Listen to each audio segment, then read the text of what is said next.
നമ്മൾ നോക്കാൻ പോകുന്നത് BCS 137 കോർപ്പറേറ്റ് അക്കൗണ്ടിങ്ങിൻ്റെ യൂണിറ്റ് 12 വാല്യൂഷൻ ഓഫ് ഷെയർസ്. എന്താണ് വാല്യൂഷൻ ഓഫ് ഷെയർസ്? നമ്മൾ കഴിഞ്ഞ ചാപ്റ്ററിൽ പഠിച്ചു വാല്യൂഷൻ ഓഫ് ഗുഡ് വില്ല്.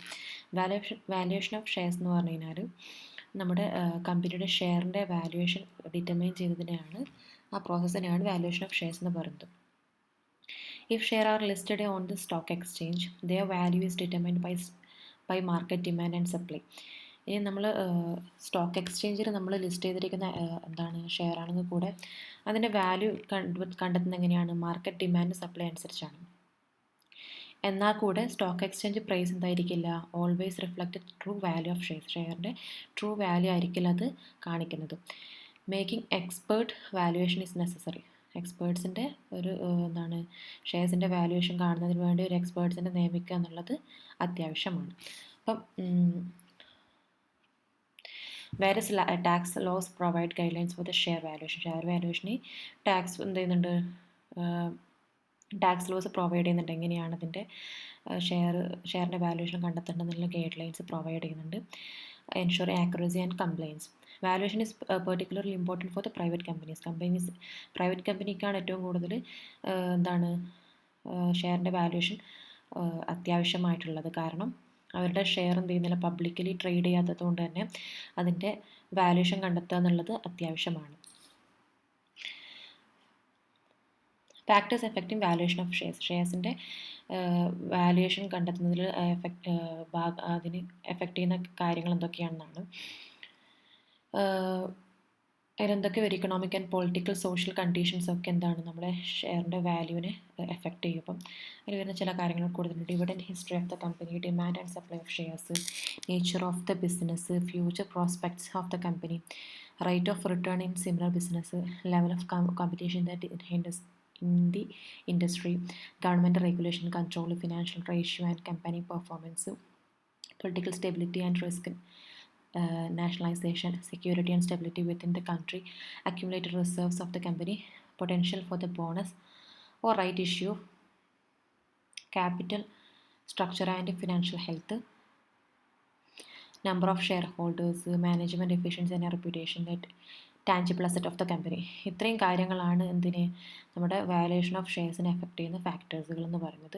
ഇതങ്ങനെ തന്നെ പഠിച്ചു വെക്കാം. ഇനി need of valuation of shares. എന്തിനാണ് നമ്മൾ ഷെയറിൻ്റെ വാല്യുവേഷൻ കണ്ടെത്തുന്നത്?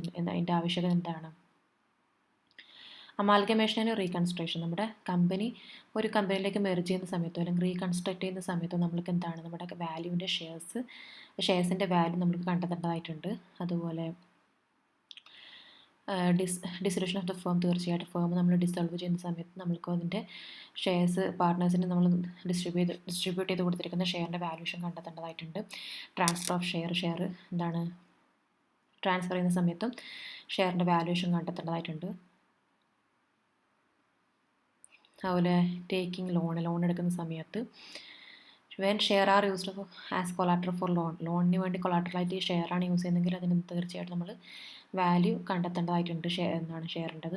Conversion of shares, preference shares അല്ലെങ്കിൽ ഡിബെഞ്ചേഴ്സോ കൺവേർട്ട് ചെയ്യുന്ന സമയത്ത് ഇക്വിറ്റി ഷെയറിലേക്ക് കൺവേർട്ട് ചെയ്യുന്ന സമയത്ത് നമുക്കതിൻ്റെ വാല്യൂഷൻ കണ്ടെത്തേണ്ടതായിട്ടുണ്ട്. Valuation of private company shares, അതുപോലെ അപ്രൈസൽ ഓഫ് ഷെയർസ്, അതുപോലെ ഡിക്ലെയറിങ് നെറ്റ് അസറ്റ് വാല്യൂ, അതുപോലെ gift and wealth tax assessment. നമ്മൾക്ക് ഗിഫ്റ്റായിട്ടൊക്കെ നമുക്ക് എന്താണ് നമ്മൾക്ക് ഷെയർ ലഭിക്കുന്നുണ്ട്. അപ്പോൾ അതിൻ്റെ ആ സമയത്ത് ടാക്സ് കണ്ടെത്തുന്നതിന് വേണ്ടി നമ്മൾക്ക് എന്ത് വേണ്ടി വരും? ടാക്സ് കണ്ടെത്തുന്നതിന് വേണ്ടി വാല്യുവേഷൻ എന്താണ് നമ്മുടെ ഷെയറിൻ്റെ വാല്യുവേഷൻ കണ്ടെത്തേണ്ടതായിട്ട് വരും.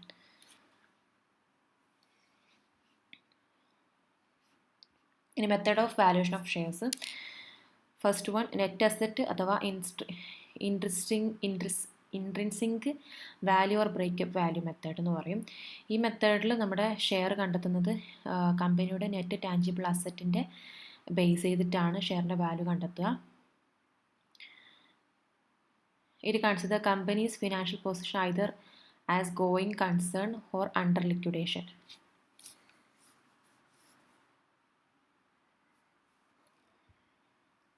പിന്നെ മറ്റു പേരുകൾ എന്തൊക്കെ? Breakup value method, asset backing method അല്ലെങ്കിൽ അസറ്റ് വാല്യുവേഷൻ മെത്തേഡ് എന്നും ഇതിനെ പറയും.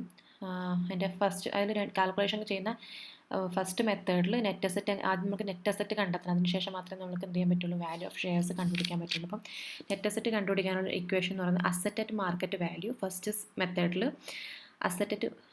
Asset at market value minus outside liabilities minus preference share capital.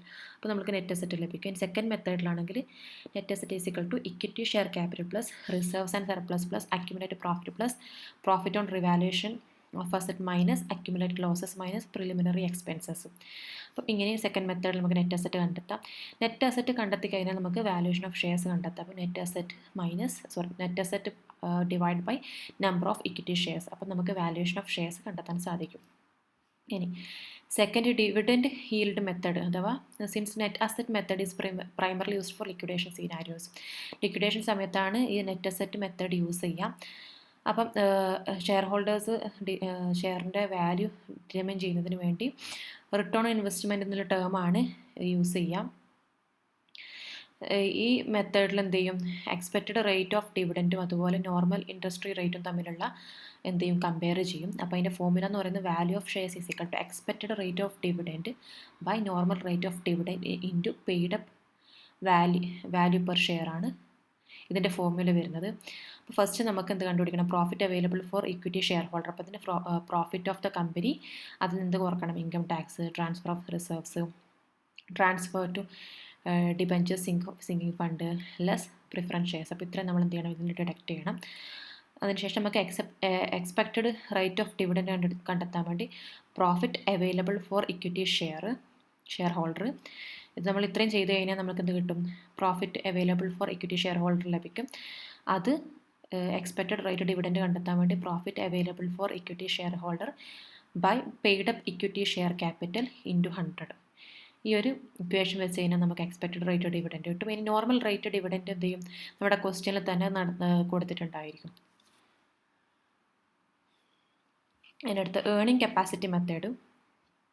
This method preferred by large investors. ഇത് ലാർജ് ഇൻവെസ്റ്റേഴ്സാണ് ഇത്തരത്തിലുള്ള മെത്തേഡ് യൂസ് ചെയ്യുക. കമ്പനീൻ്റെ ഏർണിങ്സിലേക്കാണ് അവർ ഫോക്കസ് ചെയ്യുക റാദർ ദാൻ ദ ഡിവിഡൻറ്റിനേക്കാൾ അവർ കമ്പനിയുടെ ഏർണിങ്സിലേക്കായിരിക്കും ഫോക്കസ് ചെയ്യുക. ഇതെന്താ അസ്യൂം ചെയ്ത് കമ്പനി ഫ്യൂച്ചറിൽ നിയർ ഫ്യൂച്ചറിൽ ഇതിൻ്റെ ബിസിനസ് കണ്ടിന്യൂ ചെയ്യുമോ ഇല്ലയോ എന്നുള്ളത് ഇതിൽ നിന്ന് അസ്യൂം ചെയ്യാൻ സാധിക്കും. അതിൻ്റെ ഫോർമുല വരുന്നത് valuation of shares is equal to rate of earnings by normal rate of return into paid up value per share. അപ്പം അതിൽ നമുക്ക് ഫസ്റ്റ് റേറ്റ് ഓഫ് ഏർണിംഗ് കാണണം. അപ്പോൾ റേറ്റ് ഓഫ് ഏർണിംഗ് കാണുന്നതിന് വേണ്ടി estimated future earnings by capital employed into 100 ആണ്. ഇനി capital employed includes equity share capital employed എന്തൊക്കെ ഉൾപ്പെട്ടിട്ടുണ്ടാവും, equity share capital, reserves, borrowings used for business ഓപ്പറേഷൻസും. ഇനി ഫോർത്ത് വൺ എന്ന് പറയുന്നത് ഫെയർ വാല്യൂ മെത്തേഡ്. ഈ മെത്തേഡ് എന്ന് പറയുന്നത് ബാലൻസ്ഡ് വാല്യൂഷനാണ്. ഇതിൻ്റെയൊക്കെ നെറ്റ് അസറ്റിൻ്റെയും അതുപോലെ ഏർണിംഗ് കപ്പാസിറ്റി മെത്തേഡിൻ്റെ ഒരു ബാലൻസ്ഡ് ആയിട്ടുള്ള വാല്യൂഷനാണ്.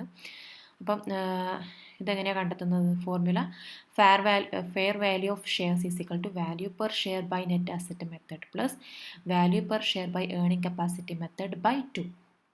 അല്ലാന്നുണ്ടെങ്കിൽ വേറൊരു ഇക്വേഷൻ എന്ന് പറഞ്ഞാൽ ഫെയർ വാല്യൂ ഷെയർ കാണുന്നത് value per share by net asset method plus value per share by dividend yield method by 2. അപ്പോൾ രണ്ട് ഫോർമുലയാണുള്ളത്. അപ്പോൾ ഫസ്റ്റ് നമുക്ക് fair value calculation of X ലിമിറ്റഡിൻ്റെ കാണാം. ബാലൻസ് ഷീറ്റ് നൽകിയിട്ടുണ്ട്. Equity and liabilities, equity capital 4000 share each 200 per 200 each, അപ്പം 8 lakh കിട്ടി. ജനറൽ റിസർവ് 10,000 ഉണ്ട്. ഇൻവെസ്റ്റ്മെൻറ്റ് ഫ്ലക്ച്വേഷൻ ഫണ്ട് 25,000 ഉണ്ട്. 8% ഡിബഞ്ചർ 1 lakh ഉണ്ട്. അതുപോലെ ക്രെഡിറ്റേഴ്സ് 35,000, ടോട്ടൽ ലയബിലിറ്റി 9,70,000. അസറ്റ് സൈഡിൽ ഗുഡ് വിൽ ഉണ്ട്, ലാൻഡ് ബിൽഡിംഗ് ഉണ്ട്, പ്ലാന്റ് ആൻഡ് മെഷീനറി ഉണ്ട്, ഫർണിച്ചർ 40,000. അതുപോലെ ഇൻവെസ്റ്റ്മെൻറ്റ് 10% എത്രയാണ്, 1 lakh. Stock, debtors, cash at bank. അപ്പം ഫുൾ ഡീറ്റെയിൽസ് ഇവിടെ ഉണ്ട്. ഇനി നമുക്ക് റീവാലുവേഷൻ അഡ്ജസ്റ്റ്മെൻറ്റ് നടത്താം. ഗുഡ് വിൽ എത്രയാണ്, 50,000. ഫിക്സഡ് അസറ്റ് 20% ഇൻക്രീസ് ചെയ്തിട്ടുണ്ട്. സ്റ്റോക്ക് ആൻഡ് ഡെപ്റ്റേഴ്സ് 10% ഇൻക്രീസ് ചെയ്തിട്ടുണ്ട്. Profit before tax after interest എത്രയാണ്, 3,47,000 1200 ആണ്. Tax rate 50%, normal rate of return 60%. അപ്പം സ്റ്റെപ്പ് 1 നെറ്റ് അസറ്റ് മെത്തേഡിലാണെങ്കിൽ നെറ്റ് അസറ്റ് വാല്യുവേഷൻ എത്രയാണ് വരുന്നത്? 8,58,000ഉം വാല്യൂ പെർ ഷെയർ എത്രയാണ്? അഥവാ നെറ്റ് അസറ്റ് മെത്തേഡിൽ ഒരു ഷെയറിന് എത്രയാണ് വരുന്നത്? 214.50 240.50 ആണ് പെർ ഷെയർ വരുന്നത്. സ്റ്റെപ്പ് 2 ഏർണിംഗ് കപ്പാസിറ്റി മെത്തേഡിലാണെങ്കിൽ പ്രോഫിറ്റ് ആഫ്റ്റർ ടാക്സ് അഡ്ജസ്റ്റ് എത്രയാണ്? 1,76,600. ക്യാപിറ്റൽ എംപ്ലോയിഡ് എത്രയാണ്? 8,80,000 ആണ്. Rate of earnings 20%. Value per share earning capacity മെത്തേഡിൽ എത്രയാണ്? 250 പെർ ഷെയർ ആണ് വരുന്നത്.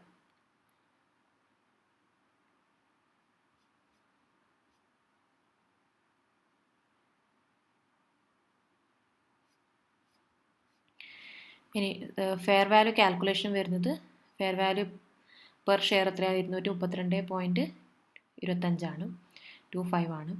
ഇനി illustration 2 fair value calculation of Y ലിമിറ്റഡിൻ്റെ ബാലൻസ് ഷീറ്റിൽ തന്നിട്ടുണ്ട് ഡീറ്റെയിൽസ് ഒക്കെ. നെറ്റ് അസറ്റ് കാൽക്കുലേഷൻ 90,95,000 ആണ്. Value per share 26.60. Step earning capacity മെത്തേഡിൽ profit after tax adjusted 3,88,500 and net capital employed 70,37,000. അതുപോലെ റേറ്റ് ഓഫ് ഏർണിങ്സ് 22.37% ആണ്. വാല്യൂഷൻ പെർ ഷെയർ 11.18 ആണ്. അപ്പം ഫെയർ വാല്യൂ കാൽക്കുലേഷൻ എന്ന് പറയുന്നത് പെർ ഷെയർ എത്രയാണ് വരുന്നത്? 18.89 ആണ്. ഇതിൽ ശ്രദ്ധിക്കുക, നിങ്ങൾക്ക് വാല്യൂഷൻ ഓഫ് ഗുഡ് വിൽ ആയാലും വാല്യൂഷൻ ഓഫ് അതുപോലെ ഷെയർ ആയാലും ഇതിൽ നിന്ന് വരാൻ സാധ്യതയുള്ളത് എന്താണ്? വാല്യൂഷൻ ഓഫ് ഷെയർസ്, അതിൻ്റെ എഫക്റ്റ് ചെയ്യുന്ന ഫാക്ടേഴ്സ് എന്താണ്, അതിൻ്റെ ഇമ്പോർട്ടൻസ് എന്താണ്, നമ്മൾ വാല്യൂഷൻ കണ്ടെത്തേണ്ടതിൻ്റെ ഇമ്പോർട്ടൻസ് എന്തൊക്കെയാണ്, നീഡ് എന്താണ്, അതുപോലെ ഓരോ മെത്തേഡിനെ കുറിച്ച് ചെറിയൊരു എക്സ്പ്ലനേഷനും അതിൻ്റെ എന്താണ് ഇക്വേഷനും പഠിച്ചു വെച്ചാൽ മതിയാവും. പ്രോബ്ലം ടഫ് പഠിക്കാൻ പറ്റാത്തവർക്ക് പ്രോബ്ലം ആവശ്യമില്ല. കാരണം 9 ക്വസ്റ്റ്യൻ വരുന്നതിൽ വളരെ കുറച്ച് മാത്രമേ പ്രോബ്ലം ക്വസ്റ്റ്യൻ വരാറുള്ളൂ. കൂടുതലും നമ്മൾക്ക് വരുന്നത് തിയറി ക്വസ്റ്റ്യൻസ്. അപ്പോൾ തിയറിയിലേക്ക് ഫോക്കസ് ചെയ്യാം. ഈ പാഠത്തു നിന്നും അതുപോലെ വാല്യൂഷൻ ഓഫ് ഷെയർസ് എന്ന് വരാൻ സാധ്യതയുള്ള എന്താണ് വാല്യൂഷൻ ഓഫ് ഷെയർസ് അല്ലെങ്കിൽ എന്താണ് വാല്യൂഷൻ ഓഫ് ഗുഡ് വിൽ എന്നുള്ളത് പഠിക്കുക. അതിൻ്റെ ഫാക്ടേഴ്സ്, അതിനെ എഫക്റ്റ് ചെയ്യുന്ന ഫാക്ടേഴ്സ്, അതിൻ്റെ നീഡ് ഓഫ് വാല്യൂഷൻ എന്താണ്, മെത്തേഡ് ഓഫ് വാല്യൂഷൻ എന്താണ്, ഓരോ മെത്തേഡിൻ്റെ ഒരു ചെറിയൊരു എക്സ്പ്ലനേഷൻ പഠിക്കുക. പ്ലസ് അതിൻ്റെ കൂടെ നിങ്ങൾ അതിൻ്റെ എന്താണ് ഇക്വേഷൻ പഠിച്ചാൽ മതിയാകും. 20 മാർക്ക് ഈസി ആയിട്ട് ലഭിക്കും.